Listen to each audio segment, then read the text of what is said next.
इस वीडियो में हम लोग बात करने वाले हैं जेपीएससी पीटी कट ऑफ 2024 के बारे में। ठीक है, बहुत सारे बच्चों का कमेंट आ रहा था कि सर कितना नंबर हम लोग का आएगा एग्जाम में जिससे हम लोग क्वालिफाई कर सकते हैं।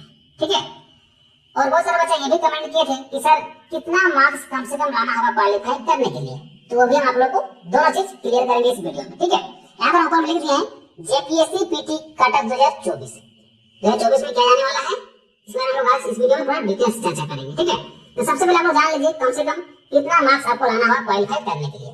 देखिए, एक तरफ कैटेगरी लिखा हुआ, एक तरफ दिया हुआ है मिनिमम क्वालिफाइंग मार्क्स। अगर आप जनरल कैंडिडेट हैं, तो आपको लाना होगा कम से कम 40%, तभी आप क्वालिफाई कर सकते हैं। ठीक है, अगर आप SC ST and female candidate हैं तो आपको लाना होगा 32%।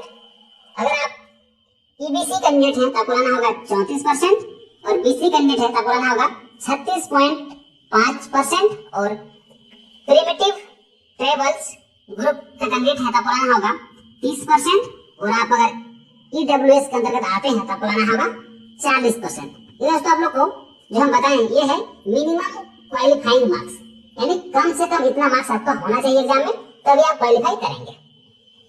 अब दोस्तों हम आपको बताने वाले हैं प्रीवियस ईयर कट ऑफ, पिछले साल कितना गया था कट ऑफ। ठीक है, हम लोग पिछले ईयर को देखेंगे, उसके बाद इस ईयर के बारे में हम लोग बात करेंगे कि 2024 में क्या जाएगा। ठीक है, पहले हम लोग जैसे पहले जो एग्जाम हुआ था जेपीएससी का, उसका प्रीलिम्स में कितना कट ऑफ गया था, पहले उसको हम लोग देख लेते हैं, फिर इसी के अकॉर्डिंग हम लोग जो दोस्तों इस बार का कट ऑफ हम लोग निकालेंगे। ठीक है, देखिए यहाँ पर जो हम लिए हुए हैं स्क्रीनशॉट, ये है जेपीएससी का मेन वेबसाइट से लिया हुआ है। ठीक है, देखिए यहाँ पर लिखा हुआ है now check out the prelims 2023 cut off of marks given in the table below. यहाँ पर नीचे दिया हुआ है कब का, देखिए प्रीलिम्स 2023 का ये। ठीक है, कट ऑफ एक का दिया हुआ है कैटेगरी, दूसरा दिया हुआ है कट ऑफ मार्क्स। जो यूएनआर जो कैटेगरी में आते हैं यानी जनरल कैंडिडेट, उनका जो कट ऑफ था अगला बार वो था 260। ठीक है दोस्तों, ये 400 में है। ठीक है, टोटल 400 मार्क्स में से 200 जो 60 लाया उनका यहाँ पर बना था। ठीक है, आगे है एसटी कैंडिडेट, उनका कट ऑफ गया था 230, जो एससी कैंडिडेट है उनका गया था 238, ईबीसी का जो कट ऑफ गया था वो 252 कट ऑफ गया था, और बीसी का 252, ईडब्ल्यूएस का दोस्तों 238। ये पिछले कट ऑफ है।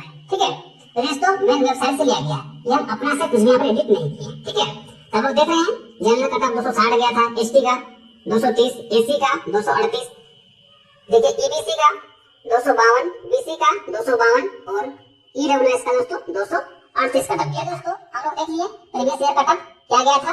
अब इसी के अकॉर्डिंग हम लोग बात करते हैं 2024 में। ठीक है, 2024 में क्या कट ऑफ जाने वाली है। दोस्तों कट ऑफ को निकालने के लिए हमें बहुत सारे बातों को ध्यान रखना होता है, जैसे कि इस बार जो एग्जाम हुआ उसमें प्रश्न का लेवल क्या था, प्रश्न आप लोग को हार्ड पूछा गया, या प्रश्न आप लोग को आसान पूछा गया, या प्रश्न आप लोग को मॉडरेट पूछा गया। ये भी मैटर करता है कि आप लोग एग्जाम में कितने कैंडिडेट शामिल हुए। क्यों दोस्तों, धीरे धीरे क्या हो रहा है, कैंडिडेट की जनसंख्या धीरे धीरे बढ़ रहा है। ठीक है, जो पिछले साल कट ऑफ गया था वो कट ऑफ इस बार नहीं जा सकता है। क्यों दोस्तों, डिपेंड क्या करता है, क्वेश्चन लेवल डिपेंड करता है, विद्यार्थियों की जनसंख्या डिपेंड करता है, बहुत सारी चीज डिपेंड करता है। ठीक है, तो सारी चीज को देखते हुए हम आज इस कट ऑफ को बता रहे हैं। ठीक है, देखिए हम यहाँ पर लिख दिए हैं कि जेपीएससी पीटी 2024। ठीक है, एक तरफ हम लिख दिए दोस्तों कैटेगरी, दूसरा तरफ लिख दिए हैं मार्क्स। ठीक है दोस्तों, बहुत सारा बच्चा ये कमेंट कर रहे थे कि सर पेपर 1 में थोड़ा क्वेश्चन हार्ड पूछा गया था और पेपर 2 में थोड़ा सा क्वेश्चन इजी पूछा गया था। ठीक है, और दोस्तों को पता है जेपीएससी में आप लोग का नेगेटिव मार्क्स नहीं होता है, यानी अगर आप लोग गलत करते हैं तो आप लोग का नंबर नहीं कटता है, इसलिए थोड़ा सा क्या होता है मार्क्स अधिक लाना पड़ता है जेपीएससी में। ठीक है, क्योंकि नेगेटिव नहीं होने के कारण क्या होता है, मार्क्स थोड़ा सा बच्चा का अधिक आ जाता है। ठीक है, देखिए यहाँ पर लिखे हुए हैं एक तरफ कैटेगरी, दूसरा मार्क्स। जो जनरल कैंडिडेट है दोस्तों उनको कम से कम लाना होगा 255 से लेकर 265 के बीच। ठीक है, ये दोस्तों आप लोग कितना 400 नंबर बता रहे हैं, 400 नंबर में अगर आप कम से कम 255 से 265 के बीच अगर आप ला रहे दोस्तों, तो आप आराम से क्वालिफाई कर सकते हैं, आप मेंस का तैयारी कर सकते हैं। अगर इससे अधिक आपका नंबर आता है दोस्तों तो और अच्छा बात है। ठीक है, अगर आप एससी कैंडिडेट में हैं तो आप कम से कम 225 से लेकर 235 नंबर के बीच लाते हैं, इसके आसपास, तब आराम से दोस्तों आप मेंस का तैयारी कर सकते हैं। अगर इससे अधिक लाते हैं तो और अच्छा बात है। ठीक है, अगर एसटी कैंडिडेट है आपको लाना है कम से कम 210 से लेकर 220 नंबर के बीच। अगर 210 से 20 में लाते हैं दोस्तों तो आराम से क्वालिफाई आप कर सकते हैं। ठीक है, अगर इससे अधिक लाते हैं तो और अच्छा बात है।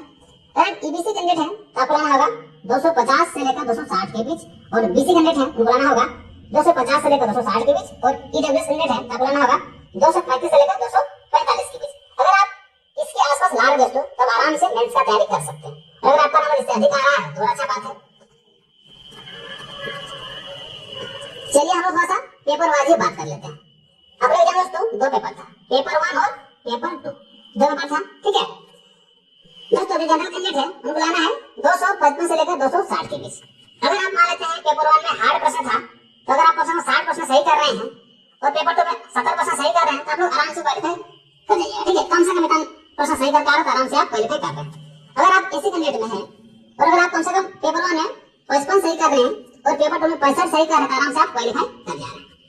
अगर एसटी कैंडिडेट है अगर आप कम से कम 50 प्रश्न सही कर रहे हैं पेपर 1 में और पेपर 2 में कम से कम 60 प्रश्न, तब आराम से दोस्तों क्वालिफाई कर जा रहे हैं, ठीक है। अगर आप ईबीसी कैंडिडेट हैं तो आप कम से कम पेपर 1 में 60 सही कर रहे हैं, पेपर 2 में 65 सही कर रहे हैं दोस्तों, तब आराम से क्वालिफाई कर जा रहे हैं। अगर आप बीसी कैंडिडेट हैं तो आप कम से कम पेपर 1 में 60 सही कर रहे हैं और पेपर 2 में 65 सही कर रहे हैं तो आराम से आप क्वालिफाई कर रहे हैं। अगर आप ईडब्ल्यूएस कैंडिडेट हैं तो आप 55 प्रश्न पेपर 1 में सही कर रहे हैं और पेपर 2 में कम से कम 65 प्रश्न सही कर रहे हैं तो आराम से क्वालिफाई कर रहे हैं। दोस्तों ओवरऑल मिलाकर देखा जाए तो अगर आप जनरल में हैं और दोनों पेपर मिला के अगर आप कम से कम 130 प्रश्न सही कर रहे हैं, ठीक है, इसके आसपास भी अगर 120 भी चलेगा, यूं तो रिस्क जो हो जाता है, ठीक है। अगर आप 130 से ऊपर कर रहे हैं तो आराम से आप क्वालिफाई कर रहे हैं, आपको कोई रोक सकता है, ठीक है। अगर आप एसी कैंडिडेट में हैं तो टोटल मिला के कम से कम आप 120 प्रश्न सही कर रहे हैं दोनों पेपर मिला के, तब आराम से क्वालिफाई कर जा रहे हैं, ठीक है। अगर मान लेते हैं आप एसटी कैंडिडेट हैं अगर आप 110 प्रश्न भी सही कर रहे हैं दोस्तों तो आराम से क्वालिफाई कर जा रहे हैं दोनों पेपर मिला के, ठीक है। आप ईबीसी कैंडिडेट हैं, ईबीसी कैंडिडेट तो आप दोनों पेपर मिला के 125 प्रश्न सही कर रहे हैं दोस्तों तो आराम से क्वालिफाई कर जा रहे हैं। अगर आप बीसी कैंडिडेट हैं तो आप 125 प्रश्न सही कर रहे हैं दोनों पेपर मिला के, तब आराम से क्वालिफाई कर जा रहे हैं, ठीक है।